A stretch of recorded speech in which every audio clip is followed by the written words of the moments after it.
Business architecture is the most important layer or component of an enterprise architecture. That is because it shapes all the other layers.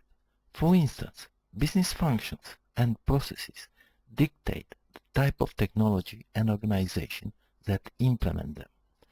It is true, though, that the available people and technology constrain business operation as well.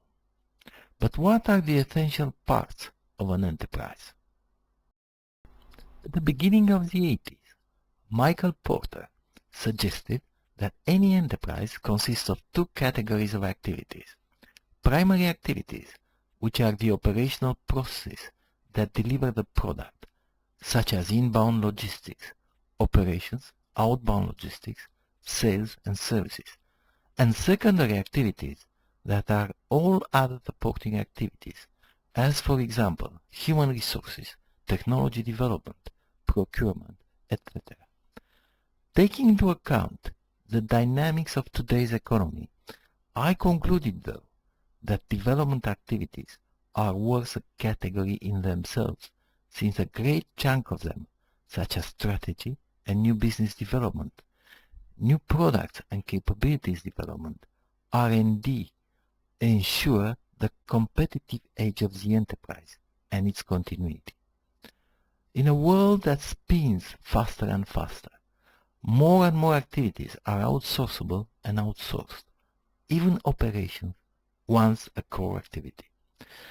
This is why the only part that stays put today is a newly added governance function, since it coordinates all activities, outsourced or not, and ultimately identifies the company. This is how the GODS enterprise structure came into being.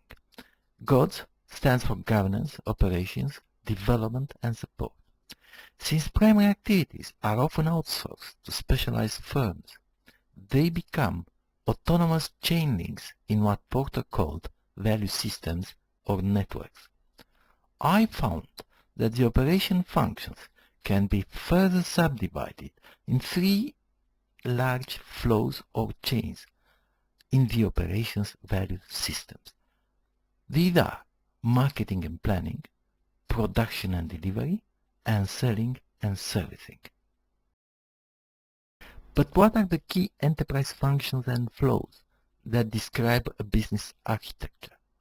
A note, I might have called flows, value chains, streams, or processes, but each terminology comes from a different domain with baggage and meanings I wanted to avoid. The key flows of the enterprise are rather self-explanatory. The first one is the planning flow, followed by the demand creation flow, then the production flow of the supply chain, the demand flow of the sales and ordering, the revenue flow or the money flow, the after-sales flow or the customer services, and for the services industry, the service provisioning flow and the service delivery flow. Also, there are a few typical IT functions that are supporting the web interaction with customers, such as customer and user authorization, products catalog, business rules and request routing, and so on.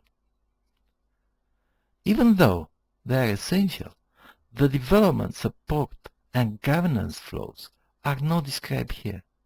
The key business functions are illustrated, though, in the picture. We'll find more in the book An Enterprise Architecture Development Framework, published on Amazon and Trafalgar.